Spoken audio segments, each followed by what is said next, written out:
चलिए तो आज हम लोग करते हैं सेकंड अपना रिएक्शन ऑफ क्लोरोबेंजीन या फिर हेलोबेंजीन का, अराइल हलाइड का।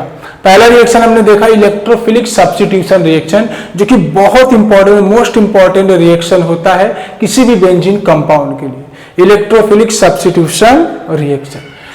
सेकंड हम लोग करेंगे आज रिएक्शन विथ सम मेटल्स, जैसे कि मान लो कोई हमारा क्लोरोबेंजीन है, ठीक है, ब्रोमोबेंजीन है, या फिर कोई भी हेलोबेंजीन है, हेलो अरीन है, बोलते ना हेलो अरीन बोल सकते हो, अराइल हैलाइड बोल सकते हो, हेलोबेंजीन भी बोल सकते हो। उनका रिएक्शन हम लोग किसी मेटल के साथ कराएंगे तो उनसे क्या क्या कंपाउंड बन सकता है, इसमें हम लोग कुछ नेम रिएक्शन को भी देखने वाले हैं, ठीक है। चलिए तो पहला रिएक्शन हमने इलेक्ट्रोफिलिक सब्स्टिट्यूशन करा दिया, आज हम लोग दूसरे रिएक्शन कराएंगे reaction of aryl halide with metals, ठीक है। कुछ मेटल के साथ भी ये रिएक्ट करके अलग अलग कंपाउंड बनाते हैं, जैसे कि पहले हम लोग बात कर लेंगे सोडियम मेटल। अगर आप सोडियम मेटल के साथ इनको हीट करोगे तो भी अलग अलग तरीके के कंपाउंड मिल सकते हैं, ठीक है। और आप इनको रिएक्शन करवा सकते हो कॉपर के साथ, कॉपर मेटल के साथ रिएक्शन करवा सकते हो, कॉपर के साथ भी रिएक्शन करवा सकते हो। और आप करवा सकते हो मैग्नीशियम के साथ, मैग्नीशियम मेटल के साथ, ठीक ठीक है, ओके। इनसे कुछ नेम रिएक्शन बनते हैं, जैसे कि सोडियम वाला जो है वो हमें बताता है फिटिंग रिएक्शन, फिटिंग रिएक्शन। जब आप अराइल हैलाइड, अभी देखते हैं, अराइल हैलाइड का रिएक्शन कराओगे सोडियम मेटल से तो वो फिटिंग रिएक्शन दिखा सकता है, और दूसरा दिखा सकता है Wurtz Fittig reaction, Wurtz Fittig reaction. Clear हो रहा है? बहुत। जब आप कॉपर के साथ बेंजीन का रिएक्शन कराते हो, हेलोबेंजीन का, तो ये हम लोगों को उल्मान रिएक्शन दिखाता है। कौन सा रिएक्शन दिखाता है? उल्मान रिएक्शन।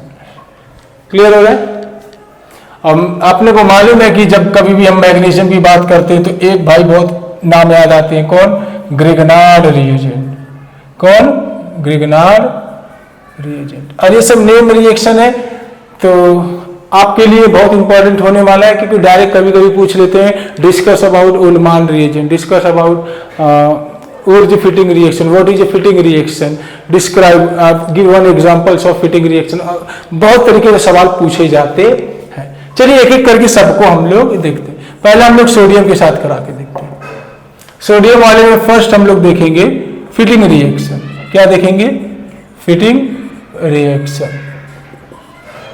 इंपॉर्टेंट होगा क्योंकि कभी कभी डायरेक्ट आपको एमसीक्यू में 4 नाम दे देगा, बोलेगा ये which of the following name reaction is given this example, या फिर आपको कोई रिएक्शन लिख के दे देगा, 4 नाम दे देगा, बोलेगा इन चारों में से कौन सा रिएक्शन का नाम है। क्लियर हो रहा है? तो ऐसे ऐसे सवाल पूछे जाते हैं। मान लो मैंने ले लिया एक क्लोरोबेंजीन। क्या ले लिया? क्लोरोबेंजीन। इस क्लोरोबेंजीन का रिएक्शन मैं डायरेक्टली अगर सोडियम के साथ करा दूं इन presence of dry ether, in presence of dry ether, तो ये मुझे बना के देगा बायफिनाइल। क्या बना के देगा? बायफिनाइल।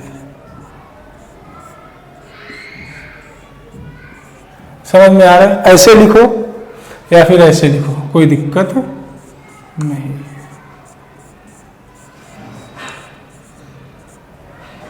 ठीक है, बायफिनाइल बना के देगा ना, समझ में आ गया? इसको हम लोग बायफिनाइल बोलते हैं,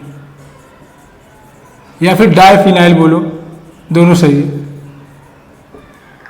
जरा इसके बारे में हम लोग देखते हैं डिटेल में। अब आप सोच रहे होंगे 1 से 2 कैसे होगा, तो इसको 2 मोल से लिया जाता है, इसका 2 मोल से लिया जाता है। होता कैसे है देखो, मान लो मैंने क्या किया, एक क्लोरोबेंजीन लिया और बीच में लिख दिया सोडियम, ठीक है, और फिर से मैंने एक और क्लोरोबेंजीन ले लिया, ठीक है, इनका रिएक्शन करवा दिया मैंने ड्राई ईथर, किसके प्रेजेंस में? ड्राई ईथर के प्रेजेंस में। होता क्या है देखो जरा, ये सोडियम जो है ना, सोडियम, इसको हम लोग 2 मोल से ले लेते हैं, तो सही रहेगा बैलेंस करने के लिए। यहाँ से NaCl इजीली निकल जाता है। NaCl कितना 2। जैसे NaCl निकल जाता है तो हमारे पास क्या बन जाता है डाइफिनाइल। क्या बन जाता है डाइफिनाइल। आसान है रिएक्शन, नाम आपको याद रखना है। फ्री रेडिकल सब्स्टिट्यूशन भी हो सकता है ना। तो यहां से क्या होता है ये पूरा का पूरा पार्ट निकल जाता है, ये दोनों आपस में जुड़ जाते हैं और इसे हम लोग डाइफिनाइल बोल देते हैं। बहुत ही इंपॉर्टेंट रिएक्शन है और आसान भी है, आप कर सकते हो। ठीक है, सेकंड वाला हम लोग देखेंगे ओर्ज फिटिंग रिएक्शन। क्या देखेंगे ओर्ज फिटिंग रिएक्शन। उसके पहले आप जान लो ओर्ज रिएक्शन क्या होता है। जब कभी भी आप अल्काइल हलाइड से अल्कीन बनाएंगे in the presence of sodium, जब आप कभी भी अल्काइल हलाइड से अल्कीन बनाएंगे in presence of sodium, such reaction is called Wurtz reaction. Clear हो रहा है।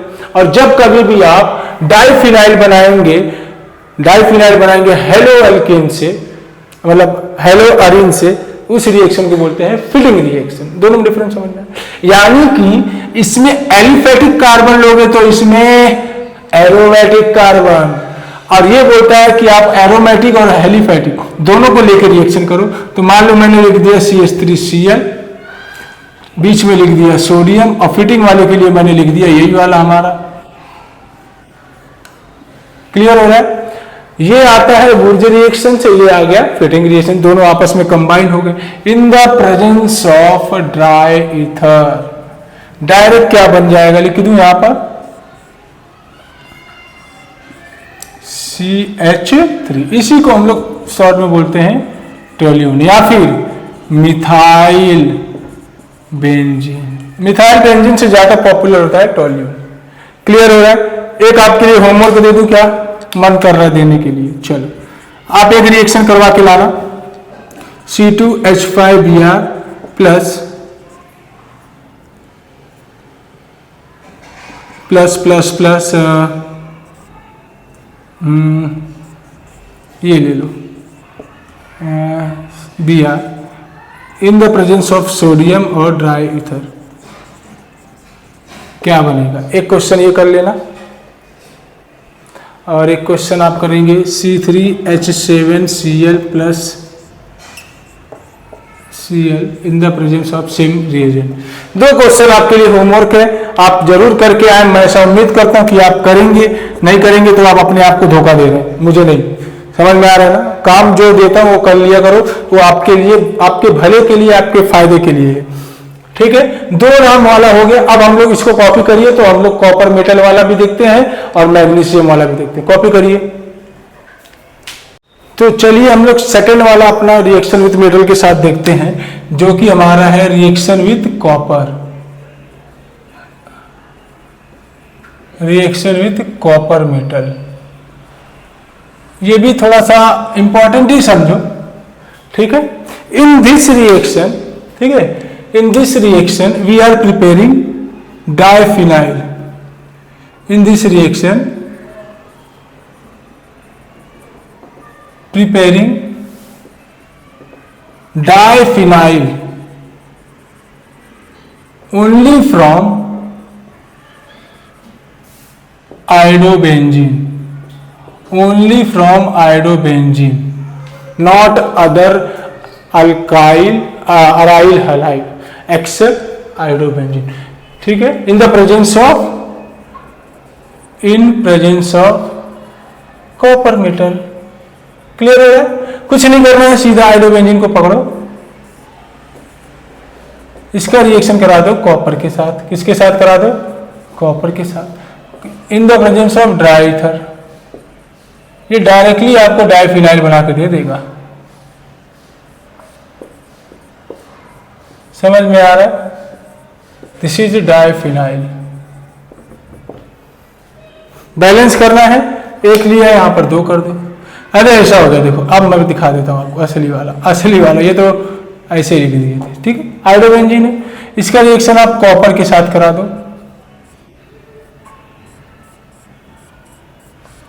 ठीक है, ये आपको इन the presence of dry ether directly क्या बना के दे देगा, डाइफिनाइल। अब समझा क्या बोला था?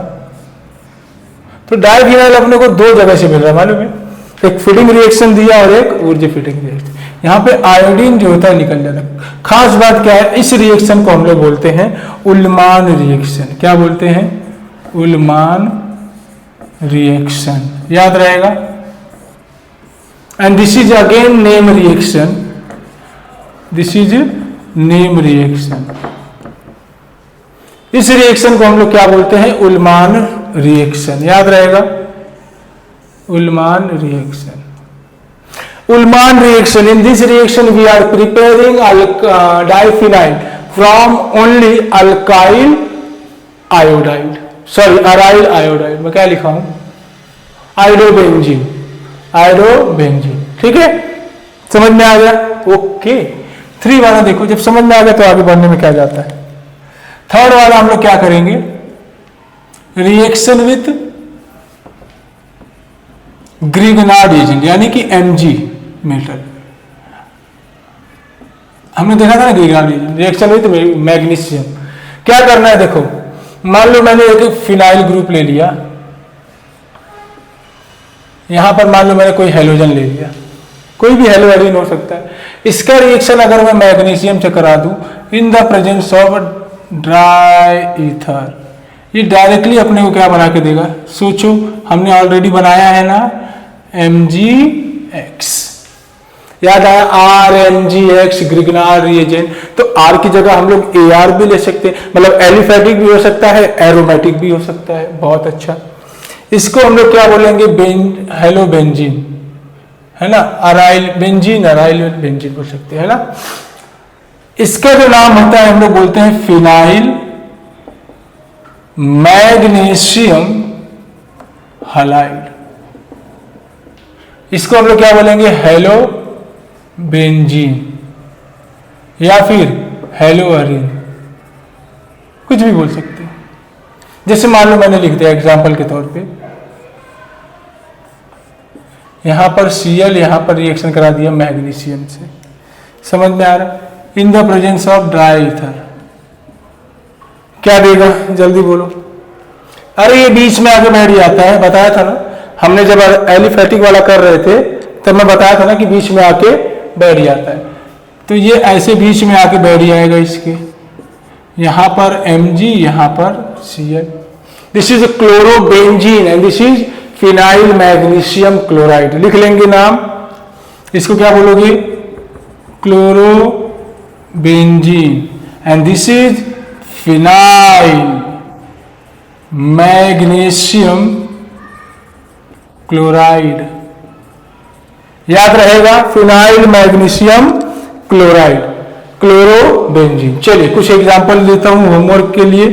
आपको करना क्या है?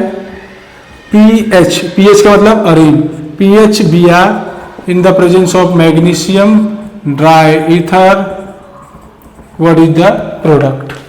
ठीक है, मान लो लिख दिया है pH Cl in the presence of Mg, Cl हमने किया, आयोडीन ले लो। IUPAC नेम लिखना इंपॉर्टेंट है, ये दोनों कर लेना, फिनाइल मैग्नीशियम ब्रोमाइड। ठीक है, कर लेंगे। तो ये कुछ एक्टिव मेटल के साथ हम लोगों ने रिएक्शन करवाया। एक बार सोडियम से कराया, तो एक बार इसको कॉपी कर लेना, ठीक है। एक बार सोडियम से कराया, एक बार मैग्नीशियम से कराया, एक बार कॉपर से कराया। अलग अलग मेटल से अलग अलग कंपाउंड मिला। खास बात क्या है कि जितने मेटल के साथ इसने रिएक्शन दिखाया सभी के सभी नेम रिएक्शन थे। और मैंने आपको बताया है कि जो नेम रिएक्शन होते हैं बहुत इंपॉर्टेंट होते हैं, है ना। तो ऐसा करेंगे, आप इसको कॉपी करिए। अच्छा, मैंने आपको बोला कि जो बेंजीन वगैरह होते हैं वो इलेक्ट्रोफिलिक सब्स्टिट्यूशन दिखाते हैं, ठीक है। अगर वो न्यूक्लियोफिलिक सब्स्टिट्यूशन दिखा दे तो भी पॉसिबल हो सकता है, लेकिन मोस्ट ऑफ द केसेस में क्या पॉसिबल होगा? Electrophilic substitution reaction. तो अगर मुझे न्यूक्लियोफिलिक सब्स्टिट्यूशन करवाना हो तो मैं करवा सकता हूं, बट मुझे वहां पर कंडीशन को चेंज करना होगा। मैंने बोला 90% तक नॉर्मली इलेक्ट्रोफिलिक सब्स्टिट्यूशन दिखाते हैं, लेकिन अगर 10% वाला कंडीशन देखें तो हम लोग एक रिएक्शन और देखेंगे जिसमें हेलो अरीन न्यूक्लियोफिलिक सब्स्टिट्यूशन दिखाएगा, क्योंकि वहां पर हम टेम्परेचर को बढ़ा देंगे, प्रेशर को बढ़ा देंगे, कैटलिस्ट का जो पॉसिबिलिटी उसको और बढ़ा देंगे। कैटलिस्ट का जो कॉन्सेंट्रेशन में बढ़ा देंगे, ठीक है। जो रिएजेंट डालेंगे वो भी थोड़ा हाई लेवल का होगा, तो घूम फिर के क्या होगा, सब्स्टिट्यूशन हो जाएगा बेंजीन पे, हालांकि होता नहीं। तो इसको कॉपी करिए, तो हम लोग देखेंगे अभी न्यूक्लियोफिलिक सब्स्टिट्यूशन ऑन बेंजीन या फिर hello benzene, hello Areen. Clear हो रहा है? तो इसको कॉपी करिए, फिर देखते हैं, कॉपी करिए। ओके, तो हम लोग कर रहे थे reaction of hello Areen. Hello Areen में हमने रिएक्शन किया, इलेक्ट्रोफिलिक सब्स्टिट्यूशन रिएक्शन किया, और हेलो अरीन का रिएक्शन हम लोगों ने अलग अलग मेटल के साथ भी कराया। हेलो अरीन में मतलब मैं बेसिकली एग्जांपल लेके चलता हूँ क्लोरोबेंजीन का। तो अब मैंने ऐसा बोला कि जो क्लोरोबेंजीन होगा या बेंजीन वाले जो भी कंपाउंड होंगे या उनके जो डेरिवेटिव्स होंगे मोस्टली क्या दिखाएंगे, इलेक्ट्रोफिलिक सब्स्टिट्यूशन रिएक्शन। बट अगर हम लोग उसका न्यूक्लियोफिलिक सब्स्टिट्यूशन रिएक्शन करवाना चाहें तो एक पॉसिबिलिटी ये है कि हमें वहां पर उसकी कंडीशन बदलना पड़ेगा। पहले तो ये जानना जरूरी है कि why benzene not give normally nucleophilic substitution reaction. Benzene nucleophilic substitution क्यों नहीं दिखाता और इलेक्ट्रोफिलिक सब्स्टिट्यूशन क्यों दिखाता है, या फिर बेंजीन एडिशन क्यों नहीं दिखाता, ये सब बातें भी हमको जानना जरूरी। चलिए आओ देखते हैं। जैसे अगर मैं बोल दूं आपको ये बेंजीन है, अच्छा पहले हम लोग हेडिंग लगाएंगे न्यूक्लियोफिलिक, थर्ड वाला ना, nucleophilic substitution reaction on benzene, on chlorobenzene.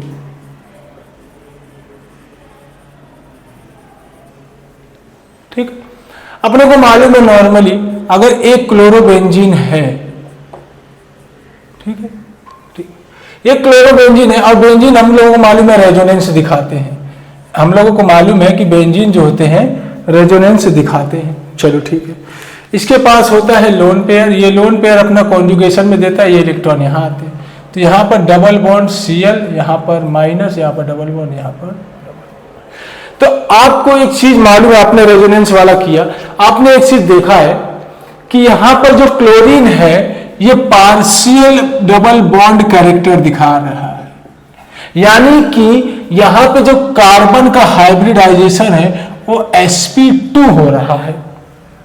अब देखो यहां पर हो रहा है रेजोनेंस, अब बेंजीन रिंग के ऊपर रेजोनेंस हो रहा है, यानी कि वहां पर स्टेबिलिटी बहुत अच्छा खासा है।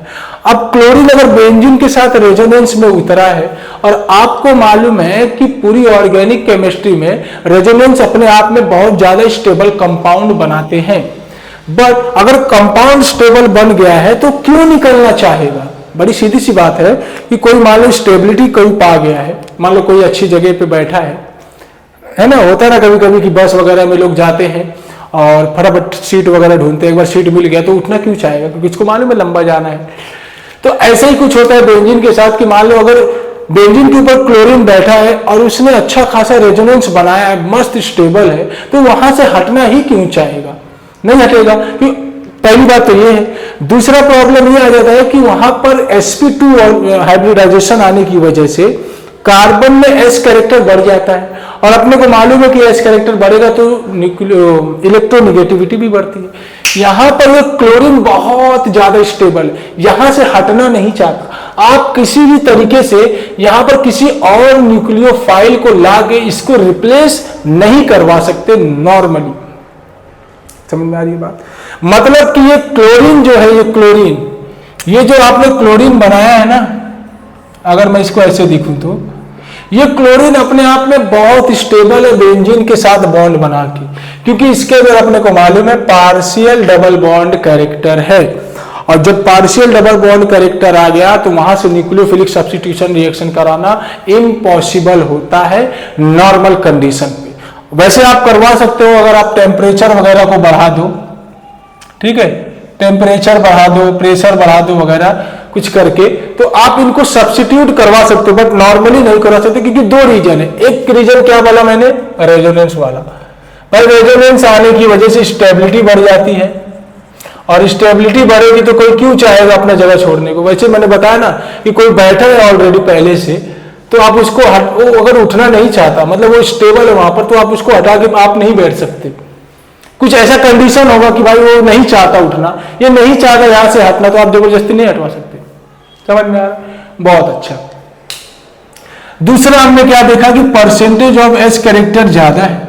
परसेंटेज ऑफ एच कैरेक्टर ज्यादा होने से इलेक्ट्रोनेगेटिविटी ज्यादा हो जाती है और उसका बॉन्डिंग बहुत ज्यादा स्ट्रांग हो जाता है। तो कहीं ना कहीं अपने आप में बहुत ज्यादा स्टेबल होने की वजह से यहां से क्लोरीन निकलना नहीं चाहता, इसलिए ये दिखाना चाहता है इलेक्ट्रोफिलिक सब्स्टिट्यूशन रिएक्शन। बट हमें तो करवाना है न्यूक्लियोफिलिक सब्स्टिट्यूशन रिएक्शन।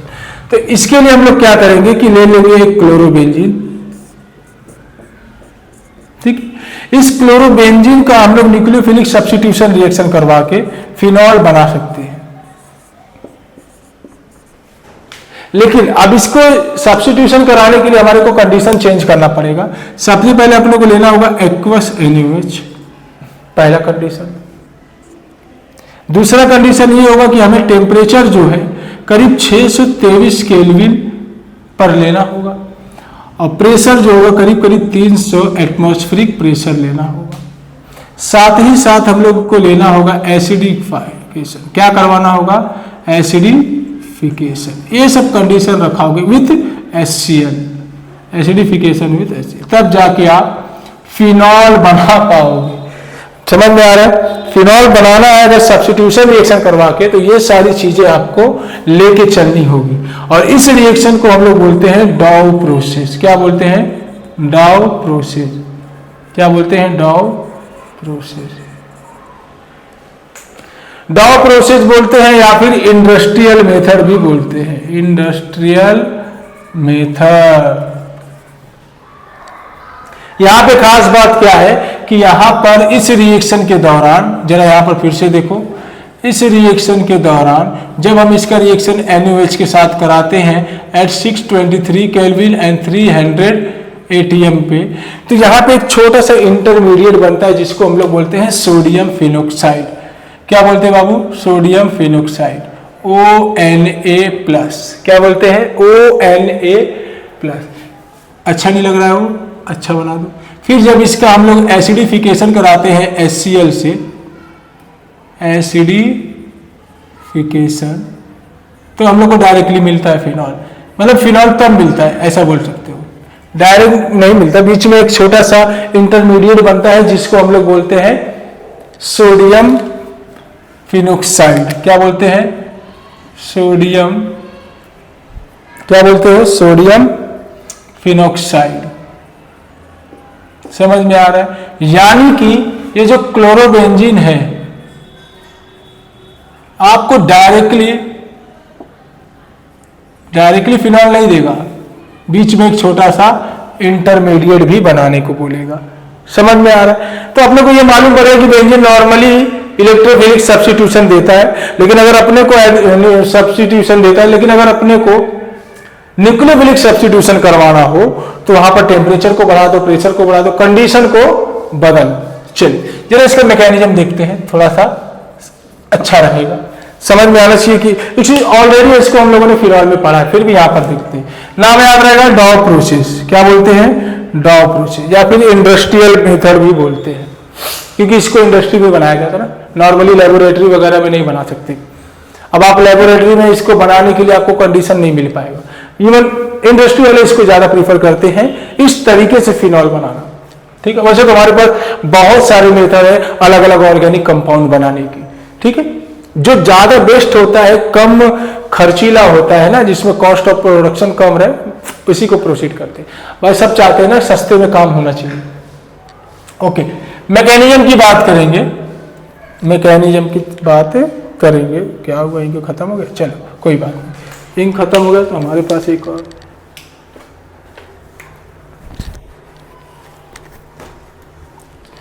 चल। अच्छा, ये आएगा क्लोरोबेंजीन, जरा ध्यान से देखना, समझ लेंगे, आसान है। क्लोरोबेंजीन आया हमारे पास। ठीक, सबसे पहले आता कौन है? NaOH। सबसे पहले आता कौन है? NaOH। हम लोगों को मालूम है कि NaOH एक अच्छा बेस है। एक्वस बेस का मतलब क्या है कि सोडियम के सोल्यूशन को हमने क्या किया, सोडियम को क्या किया, पानी में डिजोल्व करवा दिया। पानी में डिजोल्व कराते ही NaOH के फॉर्म में आ जाता है, सोडियम हाइड्रोक्साइड बन जाता है। एक्वस फॉर्म में, मतलब वहां पर OH बेस की कंसंट्रेशन बहुत ज्यादा है। अब ये एक्वस कंडीशन वाला क्या करेगा, Na+ और OH- में डिसोसिएट होएगा। ठीक है, तो अच्छा अपने को एक चीज और मालूम है कि बेंजीन के पास जितने भी कार्बन हैं सभी के पास एक हाइड्रोजन होते हैं। जरा एक हाइड्रोजन को दिखा दो। ठीक है, ये OH क्या बोलेगा मालूम है, ये हाइड्रोजन को अपने पास बुलाना चाहेगा। ये हाइड्रोजन बोलेगा ठीक है मैं आता हूं, मेरा तो वैसे ही बहुत कुछ खास रोल होता नहीं है कहीं पर भी, ठीक है फिर भी मैं आ जाता हूं। ये क्या बोलेगा, ठीक है मैं आता हूं तो अपना इलेक्ट्रॉन इस कार्बन को देके आता हूं, क्योंकि हाइड्रोजन के पास एक इलेक्ट्रॉन होता है, आपको मालूम होगा।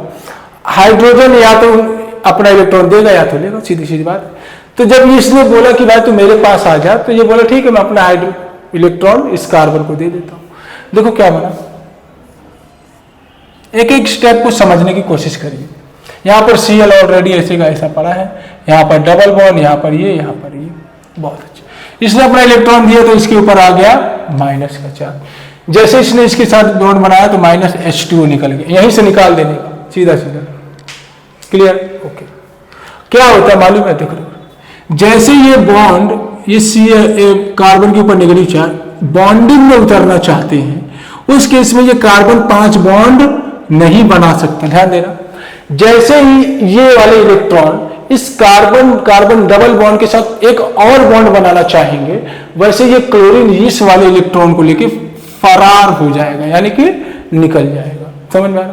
अरे एक कार्बन 5 बॉन्ड नहीं बना सकता, मैक्सिमम 4 ही बॉन्ड बनाएगा। समझ में आ गया ना, बहुत अच्छा। यहां देखो क्या बन जाएगा, ये इसने बॉन्ड दिया तो एक ऊपर से एक नीचे से और एक ऐसा एक ऐसा। क्लियर हो रहा है, जल्दी बोलना, बहुत अच्छा। ये जो बना है ना ये हमारे लिए इंपॉर्टेंट, इसको हम लोग बोलते हैं बेंजाइन। क्या बोलते हैं, बेंजाइन। ये एक तरीके का रिएक्शन इंटरमीडिएट होता है। क्या होता है, रिएक्शन इंटरमीडिएट। बहुत कम टाइम के लिए बनता है, बोल सकते हो मिली 10⁻⁻⁶, मतलब मिली सेकेंड में बनता है, बहुत कम मिली सेकेंड के लिए। बेंजाइन एक अनस्टेबल इंटरमीडिएट होता है। ठीक है, तो जैसे ये बना फिर क्या होगा, देखो फिर क्या होगा, ये डबल बॉन्ड, अब ये पाई वाला इलेक्ट्रॉन फिर से इसके पास बोलेगा मैं आना चाहता हूं, क्योंकि ये सब रिएक्शन में होते रहते हैं, क्योंकि अपने को बनाना क्या है वो हम देख रहे हैं। ये फिर से पाई बॉन्ड इस कार्बन में, मैंने बोला ना कि जो पाई बॉन्ड होते हैं वो थोड़े से घुमक्कड़ टाइप के होते हैं, समझते हैं, कभी इधर जाएंगे तो कभी उधर जाएंगे, एक जगह पे रुकना पसंद नहीं करेंगे, क्योंकि मूवेबल होते हैं, चार्ज है वो एक कार्बन से इस कार्बन, मतलब उनकी जो इलेक्ट्रॉन की डेंसिटी है एक जगह पे रुकी हुई नहीं, वो चलते रहेगी, डिस्पर्स होते रहती, कभी इस कार्बन पे तो कभी इस कार्बन। उस तरीके से इलेक्ट्रॉन वहां पे मूव होगा। अब मान लो ये कार्बन को मैंने देखा ये वाला इलेक्ट्रॉन इसके पास आ गया, तो इसके पास क्या आ जाएगा, प्लस का चार्ज। सोचना थोड़ा सा, पहले ये इलेक्ट्रॉन दोनों कार्बन के पास सेपरेटली डिस्ट्रीब्यूट थे। जैसे इसने इस कार्बन को हमने चेक किया कि पूरा इलेक्ट्रॉन इस कार्बन पे आ गया, तो मैंने मान लिया कि इसके ऊपर आ गया प्लस और इसके ऊपर माइनस, इसके ऊपर आ गया प्लस। ठीक, बहुत अच्छा। जरा यहां चलते हैं, हमारे पास सोल्यूशन में NaOH है, यानी कि Na+OH-। ठीक है, जैसे ही बेंजीन के ऊपर, अरे अच्छा ये भी है ना डबल बॉन्ड, इसको मत भूलना नहीं तो कब काम गड़बड़ जाएगा। ये जैसे देखिएगा कि बेंजीन के ऊपर प्लस का चार्ज आ गया, ये तुरंत जाके क्या करेगा, इस पे अटैक हो जाएगा, इस पे अटैक मारेगा। क्लियर हो रहा है, जैसे ही अटैक मारेगा यहां पर अपने को एक OH और यहां पर एक नेगेटिव चार्ज, यहां पर double bond double bond double bond, ऐसा स्पीसी बनता हुआ दिखेगा। क्लियर हो रहा है, थोड़ा थोड़ा थोड़ा थोड़ा। अरे यार यहाँ पर देखो ये NaOH Na+ और OH- में डिसोसिएट हुआ है ना। जैसे ही बेंजीन के ऊपर प्लस का चार्ज देखा इसने, ये OH ग्रुप जाके इस पे अटैक मार दिया। ये OH ऐसा था, अरे यार देखो गड़बड़ नहीं होना चाहिए, ये OH ऐसा था, लेकिन मैंने इसको ऐसे दिखा दिया, कोई दिक्कत नहीं, सब वैलेंसी वगैरह सब ठीक है, सबकी वैलेंसी कंप्लीट है। ये हाइड्रोजन ना, देखो मैंने आपको बताया था ना, जब किसी नॉन इलेक्ट्रोनेगेटिव से हाइड्रोजन अटैच हो तो उस हाइड्रोजन को हम लोग एसिडिक हाइड्रोजन बोलते हैं, मानते हैं। और एसिडिक हाइड्रोजन कैसे होते हैं कि वो अपना इलेक्ट्रॉन मोर इलेक्ट्रोनेगेटिव एटम को दे के चले जाएंगे। कैसे, देखो ये अपना इलेक्ट्रॉन इस ऑक्सीजन को दे के H+ के फॉर्म में निकलना चाहेगा। ये जैसे ही H+ के फॉर्म में निकले मालूम देखेगा एक नेगेटिव चार्ज जाके उसके साथ अटैक मार लेगा। ऊपर से नहीं ना जा रहा है, ऊपर से जाना भी नहीं चाहिए। चलो नीचे लिखता, एक और बनाए, बहुत अच्छा, ऐसा है। इसने इलेक्ट्रॉन लिया तो इसके ऊपर आ जाएगा O नेगेटिव, ठीक। ये H+ उठ के इसके पास आ गया तो यहां पर एक बॉन्ड बन गया, ठीक। ये डबल बॉन्ड है, ये डबल बॉन्ड है, ये डबल बॉन्ड। तो हाइड्रोजन को हम लोग दिखाएंगे नहीं, फिर भी काम चल जाएगा। अरे सबके पास हाइड्रोजन है ना, दिखाने की जरूरत है क्या? नहीं। जैसे ये O- देखेगा, ये Na+ बोलेगा। आगे तुम्हारे साथ 2 मिनट के लिए सॉल्ट बना लेता हूं, कम से कम मेरा काम तो हो जाएगा। अभी ये फिनॉक्साइड आयन है, ये क्या है? Phenoxide ion. क्या है? Phenoxide ion. जैसे ही इसके साथ सोडियम जुड़ जाता है तो बन जाता है सोडियम फिनॉक्साइड आयन। देखो सोडियम जुड़ते ही Na+ इसके ऊपर जाके अटैक मार दिया, ठीक है, वो Na+ जाके अटैक मार दिया, क्या बन गया? O- Na+। अब इसका नाम हो जाएगा सोडियम फिनॉक्साइड। क्या हो जाएगा? Sodium phenoxide. क्लियर हो रहा है? ऊपर से नहीं जा रहा है ना, बहुत अच्छा। सोडियम फिनॉक्साइड हमारा बना था ना, बीच में देखो बना था ना। अब इसका कुछ नहीं करेंगे, एसिडिफिकेशन। क्या करेंगे? एसिडिफिकेशन HCl के साथ, प्लस माइनस। किसके साथ? HCl के साथ, प्लस और माइनस। इस प्रोसेस को हम लोग बोलते हैं एसिडिफिकेशन। क्या बोलोगे? एसिडिफिकेशन। होता क्या है, ये प्लस वाला उठ के इसके पास, ये माइनस वाला उठ के इसके पास, सीधा सीधा डायरेक्टली बना दूं बिना सोचे समझे। सोचे समझे क्या? सोच के तो लिख रहे हैं ना। यहां पर OH और साथ में निकल जाएगा हमारे पास NaCl, and this is our phenol.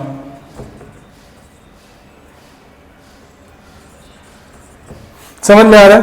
Substitution करवाया कि नहीं हमने? एक इलेक्ट्रोफाइल को हटा के दूसरे इलेक्ट्रोफाइल को सब्स्टिट्यूट करवा दिया, है ना। एक इलेक्ट्रोफाइल को हटा के दूसरे इलेक्ट्रोफाइल को हमने क्या किया? सब्स्टिट्यूट करवा दिया। समझ में आ रहा है मैकेनिज्म कैसे कर रहे हैं? रिएक्शन क्या है? This is a nucleophilic substitution reaction on benzene, जो कि होता नहीं है, लेकिन नॉर्मली अगर हम लोग टेम्परेचर वगैरह को बढ़ाते कंडीशन तो हो जाएगा। सो यही रहा हमारा आज तक का अभी तक इस चैप्टर का सफर। ये चैप्टर का आखिरी पॉइंट था। यहां पर हमारा ये हेलो एल्केन हेलो अरीन वाला पूरा चैप्टर हुआ कंप्लीट। अब इसमें कुछ बाकी नहीं है। हाँ, आप देखोगे एनसीईआरटी में लास्ट में आपको कुछ यूजेस वगैरह दिया है अलग अलग, तो आप उसको जस्ट गो थ्रू कर लीजिएगा, और कुछ है नहीं, जो इंपॉर्टेंट पॉइंट है उसको लिख लीजिए। बाकी रिएक्शन वगैरह जो भी जहां तक था मैंने कंप्लीट कराया, इसको आप कॉपी कर लीजिए। पहले कर लिए? ओके, तो कॉपी कर लिए, चलिए ठीक है। तो यहां पर हमारा रिएक्शन वाला पार्ट हो गया complete. Halo alkane hello Areen वगैरह पूरा कंप्लीट हो गया। अभी मैं क्या कराऊंगा आपको, एक चैप्टर जो है हमारा हेलो एल्केन हेलो अरीन, इसका एमसीक्यू लगाएंगे, ठीक है। तो मैं आपको एमसीक्यू का पीडीएफ सोचूंगा दे देता हूं, सोच रहा हूं आपको दे देता हूं, आप भी सॉल्व करिए, और उन सबका फिर मैं आपको सोल्यूशन करवा दूंगा वन शॉट में, ताकि आपका कुछ एमसीक्यू का भी प्रैक्टिस हो जाए। बोलते ना, अगर आप एमसीक्यू सॉल्व करेंगे तो आपका कॉन्सेप्ट क्लियर रहेगा। जब आप एमसीक्यू सॉल्व करते हो तो आपका कॉन्सेप्ट क्लियर होता है। आप ऐसा कुछ बना लीजिए कॉन्सेप्ट अपने अंदर कि मान लो एक चैप्टर का करीब करीब 100, 150, 200, 300 क्वेश्चन तो मैं सॉल्व कर ही दूं। कोशिश ये करेंगे कि पहले एकदम बेसिक लेवल का करेंगे, ठीक है। अगर आप एकदम बेसिक लेवल से एमसीक्यू कर रहे हैं तो आपका कॉन्फिडेंस लेवल बढ़ेगा। जब आपका बेसिक लेवल से आप एमसीक्यू करोगे तो आपका कॉन्फिडेंस लेवल बढ़ेगा। तो इसके बाद धीरे धीरे धीरे आप लेवल को बढ़ाइए। अगर आप डायरेक्टली हाई लेवल के एमसीक्यू वगैरह सॉल्व करने जाओगे तो क्वेश्चन सॉल्व नहीं होंगे।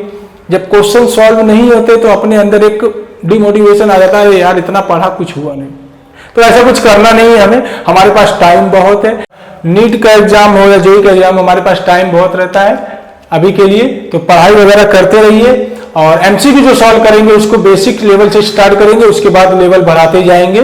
ठीक है, जो भी डाउट वगैरह रहेगा आप कमेंट करिएगा, मैं सारे डाउट वगैरह को आपको समझाने की कोशिश करूंगा। और बाकी पढ़ाई वगैरह करते रहिए। एमसीक्यू सॉल्व करने से पहले आप पहले पूरे चैप्टर को अच्छी तरीके से रिवाइज करिए, एक बार दो बार। जब आपको कॉन्फिडेंस आ जाए कि हाँ मैंने पढ़ लिया, काफ़ी चीज़ें मुझे याद हो गई, काफ़ी चीज़ें मुझे मालूम पड़ गई, उसके बाद एमसीक्यू के लिए आप जाइए और एमसीक्यू सॉल्व करिए, अपने लेवल को बढ़ाइए, कॉन्सेप्ट को और भी क्लियर कीजिए। ठीक है, तो इसी तरीके से लगे रहिए, पढ़ाई वगैरह करते रहिए। Thank you very much.